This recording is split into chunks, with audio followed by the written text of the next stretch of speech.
Dobrý večer. Dobrý večer. Tak já vás zdravím. Já jsem malíř, studoval jsem na Akademii výtvarných umění v Praze a tohleto je 3metrový obraz mojí diplomové práce z roku 2008 z cyklu Únos. Jmenuje se Izolovaná vlastnina. Pro mě je to taková vizualizace vlastně takové té nezdravé touhy někoho vlastnit a ovládat. Tohle je další obraz, nový z cyklu Měřítko souvislosti.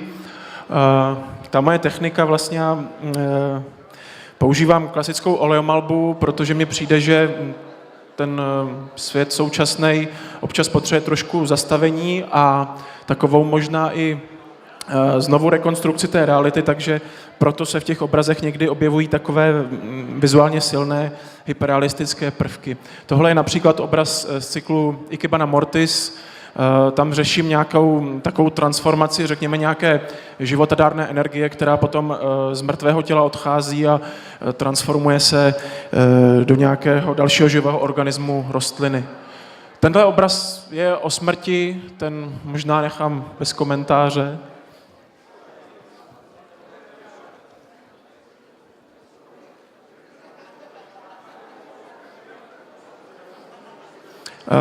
Tohle je obraz z takového cyklu, kdy jsem vlastně řešil, čím je, takového vlasteneckého cyklu, čím je tvořen náš státní znak a věnoval jsem tedy ten cyklus pilotům, kteří bojovali, českým pilotům, kteří bojovali v RAF.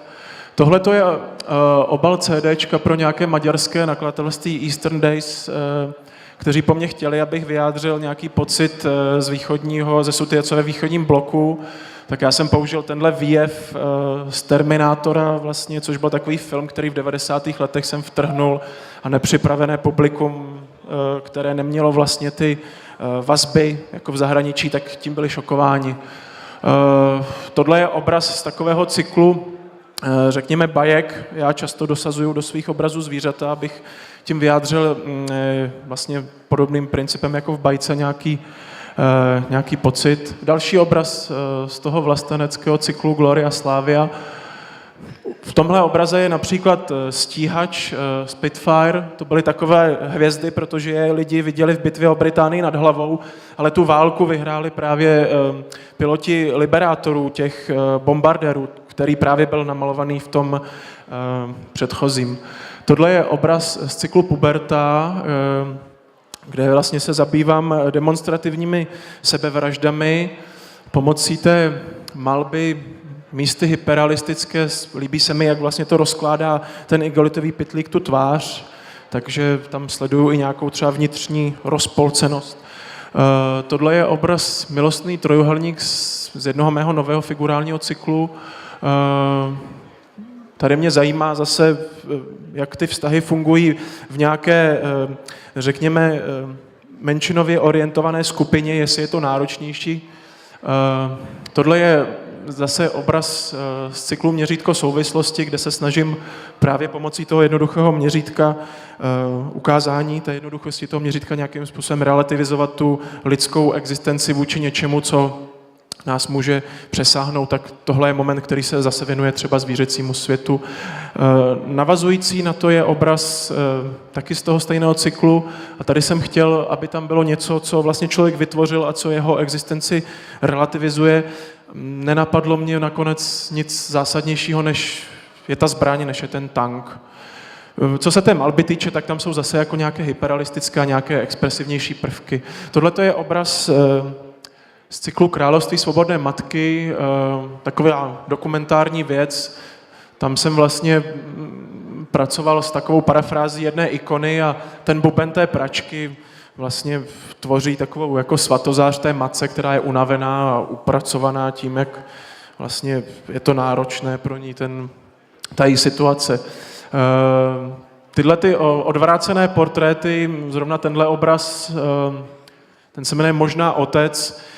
Já si myslím, že hlavní kouzlo obrazu spočívá v tom, co si člověk domýšlí, když se na ně dívá, jakým způsobem si ty děje v tom obraze dokončuje a v podstatě domýšlíte si pohyb, domýšlíte si všechno ostatní vlastně vzniká ve vaší hlavě, takže někdy ten portrét je odvrácen a zase v tomhle případě třeba se dívá právě přímo na vás, možná v poslední chvíli svého života.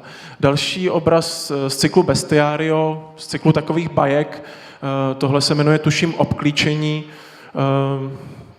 Jak říkám, jsou to obrazy, které přejímají ten princip té bajky a vlastně pomocí těch zvířat se snažím konkretizovat nějaké pocity. Obraz z cyklu Vězni, to je cyklus z roku 2003, který je, řekněme, velmi silně ovlivněn Kafkou a jeho postojem ke společnosti, kdy on se vlastně cítil vyčleněn, což asi zažívám občas každý z nás a v tom cyklu Vězni se snažím tohleto reflektovat, takže jsou to lidi, kteří jsou uzavřeni do takových skořepin a na ty skořepiny může eventuálně ta společnost nějak působit nebo nemusí a vlastně tak odděluje. Tohle je další obraz z cyklu Puberta, kde zas to demonstrativní umírání probíhá jinak, třeba odevzdaněji.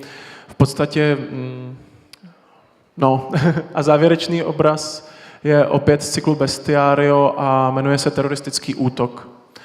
Tak v tomhletom obraze vlastně si myslím, že ta hrůza po teroristickém útoku, kterou vždycky jako vidíte třeba na nějaké skrvavené stanici metra, tak jsem se to snažil tady umocnit tím, že vlastně se snažím tam dosadit vlastně ty zvířata místo těch lidí a tím to mi přijde takový děsivější. Děkuju moc.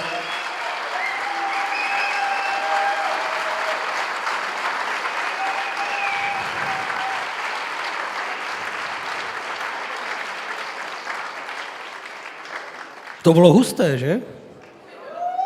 Kámo, dobré. Děkuji. Kde to můžeme vidět naživo? Sorry? Kde to můžeme vidět naživo? Kde to můžete vidět naživo? Pro vás bude nejzajímavější možná Ostrava a zde bychom To asi jo. Tak já nevím, jestli nepřijeli lidi třeba z Brna. Přijeli, že ano. Takže v Ostravě bych měl mít výstavu v říjnu, na kterou vás srdečně zvu, bude to v galerii Beseda. Bude k tomu vycházet i nějaká publikace, takže pokud budete mít čas, tak přijďte. Jinak samozřejmě probíhají různé skupinové i samostatné výstavy po jako republice nebo eventuálně i v zahraničí, třeba v Německu. Pokud byste na nějakou chtěli, tak samozřejmě všechny informace jsou třeba na mém webu, takže tam, když se podíváte, tak vždycky v té sekci aktuality tam to zhruba je. No. Plus některé ty obrazy jsou třeba i v nějakých jako veřejných sbírkách, takže i tam třeba někdy se lze dostat. Budeme pátrat rozhodně. Děkuji. A ještě jsem se chtěl zeptat, ty dole něco prodáváš, myslím. Pokud byste chtěli, tak v šatně si můžete koupit, je tam nějaký omezený počet katalogů a jsou tam některé ty obrazy, které jste teďka mohli vidět jako reprodukovány, plus nějaké i jiné. Tak jo, díky moc. To byl Já vám Jan taky Gemrot. děkuju, hezký večer.